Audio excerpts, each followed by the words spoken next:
Okay, we've covered a lot of XML stuff, for lack of a better term. We've talked about what XML is, how a document's structured, how to use schemas to validate the structure of an XML document. We've looked at transforming it, using cascading style sheets to show how it should look or to format the data in a more user-friendly method. Now here comes the real question, and I've been to a lot of conferences and stuff where someone would talk about XML for an hour and a half and they'd finish and say any questions, and somebody would inevitably say, yeah, what exactly can I do with this? And that becomes the million-dollar question. Exactly how do I use XML and when would I want to? And so for the rest of the video here, I'm going to show you, we're going to go through a few short videos talking about some of the XML processing options, and you're going to hear a lot of them. But again, I mentioned this way back at the beginning of the course. What you do with XML depends on where you're standing and what you need it to do. So let's take a look at some things. First of all, and I've built this course around using a web browser, and I'll show you some examples later of some other things you can do in a web browser, but the reason being is this is probably the easiest to understand. The web browsers now have built-in parsers, and keep in mind that's the magic here. There is a parser application or program, if you will, that's running that reads your XML document, applies the transformation sheets or cascading style sheets or schemas and so forth, and then provides you with information. So a program is actually reading these documents. Now, a little bit later on, we're going to talk about SACs and the document object model and talk about the differences between those things. But you also have interfaces. Now, the interfaces are SACs, which is the simple API for XML, and you have the document object model. And both of these give you the ability to go through an XML document programmatically and pull things out. They do it in different ways, and they can both be very beneficial depending on what you're doing. So we can use a browser with built-in parser, and let me go back to that just for a minute. This has been a frustrating world for the last few years. Different browsers supported different levels, and just like I've mentioned in the course here, Microsoft's Internet Explorer at 6.0 finally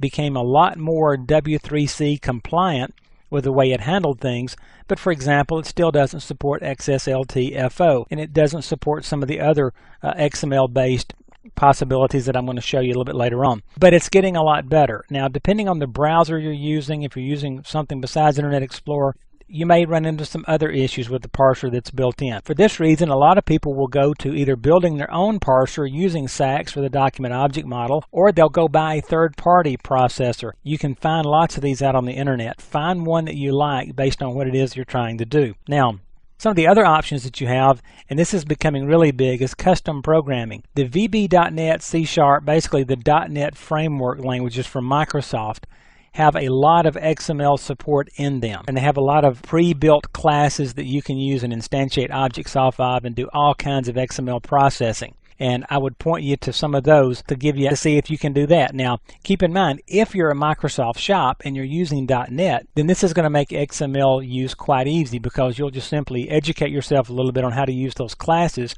to read XML documents, validate XML documents, do XSLT transformations, and so forth, and you can handle it all programmatically. The Java world is huge with XML. As a matter of fact, the simple API for XML SACs came from the Java world, and it is still pretty much Java based. So there's a lot of possibilities there. You can use JavaScript in the browser to communicate with the parser that's built into the browser using the document object model, and you can do the same thing with VBScript. So a lot of possibilities here. What I want to try to do here is just kind of show you some of these and just let you know they're out there.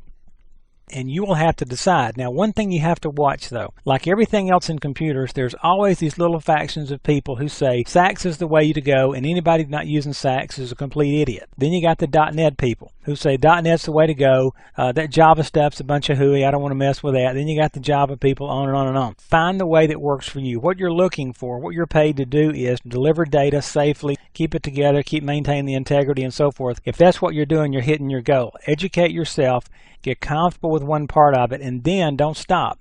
Expose yourself to other ways that other people are doing XML.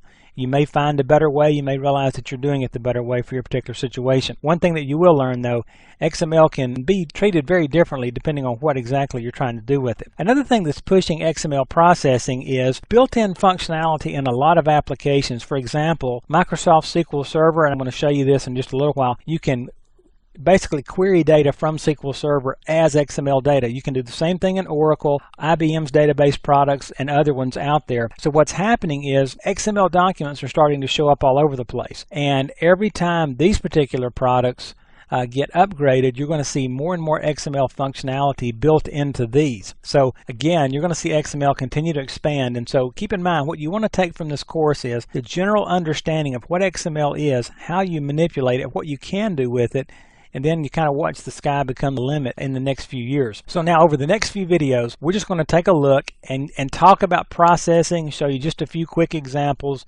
and just kind of introduce you into this world of processing XML, and then you can choose from there where to go and investigate farther and do some practice coding on your own.